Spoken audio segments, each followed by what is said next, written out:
Pues mi infancia ha sido de viajar bastante. He vivido entre Bulgaria, Alemania, he estado en otros países de la Unión Europea, así que estuve viajando bastante. La recuerdo como una infancia muy movidita. Pues mira, hablo español, alemán, búlgaro, inglés, francés y catalán. Pues sí, hasta muy tarde quería ser cantante de ópera. En casa se escuchaba mucha ópera y de hecho iba con mis padres mucho a ver la ópera y por eso me encantaba. De hecho me sigue encantando cantar, pero reconozco que no tengo el talento como para ser cantante de ópera, pero hasta muy tarde pensé que eso sería lo mío. Sí, me gusta mucho Verdi, o sea, todo lo que es Traviata, o sea, todas las óperas de Verdi me encantan. Pues yo creo que sí, esto cambió bastante. Cuando yo era estudiante, por ejemplo, la preocupación por el medio ambiente no era tan intensa, ¿no? O sea, eran otro tipo de preocupaciones, como por ejemplo, sí, el trabajo, ¿no? O sea, encontrar un trabajo digno, teníamos una crisis en aquellos momentos en el mercado laboral. Las preocupaciones eran mucho más económicas, diría, que ahora que es en muchos sentidos, el medio ambiente o, por ejemplo, ahora con la guerra, ¿no? La preocupación en cuanto a defensa, guerras que podríamos tener aquí en la Unión Europea, en suelo europeo, y en su momento eran más preocupaciones económicas, diría yo.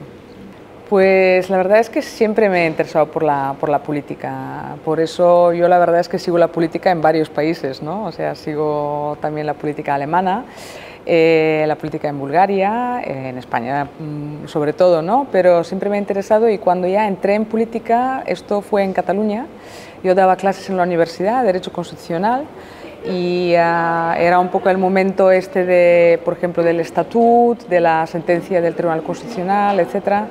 Me encontré en una situación muy rara cuando das clases de Derecho Constitucional en unos momentos así, pues para mí ya era claro que me tengo que comprometer más si quiero que las cosas cambien y por eso entré en política. Sí, efectivamente, yo me presenté en las listas en las elecciones el 2019 por Ciudadanos y ahora pude entrar porque era la siguiente básicamente en la lista en septiembre de 2022, pero como todo el mundo sabe yo no soy nueva en el Parlamento Europeo porque he trabajado aquí más de 10 años, por lo tanto conozco muy bien la casa, así que para mí no es ninguna novedad. Y la novedad quizás es un poco de verlo desde el otro lado, ¿no? O sea, no como alguien que trabaja en el Parlamento Europeo para todos los grupos parlamentarios, sino como alguien que realmente pues tiene una vocación política muy clara, unos intereses políticos muy claros y esta es la gran diferencia con lo que hacía antes.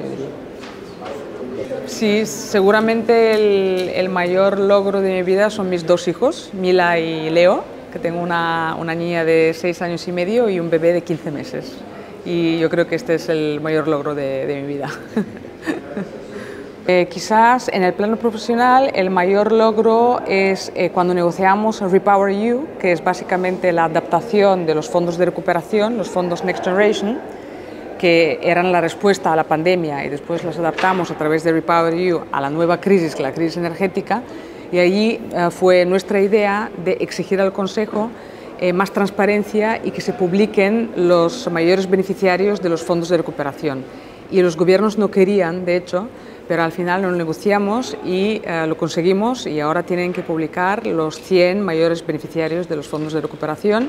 Todavía muchos están tardando y no han publicado esta lista, pero es un logro fantástico del Parlamento y para nuestro grupo Renew Europe y fue nuestra idea. Sí, yo creo que lo más importante va a ser, y hablamos mucho de autonomía estratégica, ¿no? Y cuando hablamos de esto me gustaría que no sea algo abstracto, sino qué queremos con esto, qué queremos ser de mayores, ¿no? En Europa. Y a mí me gustaría que nosotros seríamos los standard setters, ¿no? O sea, aquellos que hacen las reglas que otros tendrían que cumplir y no al revés. Lo que me preocupa bastante es que tengamos que cumplir básicamente y vivir y hacer las cosas según las reglas que adoptan otros por nosotros, ¿no? Otras potencias mundiales.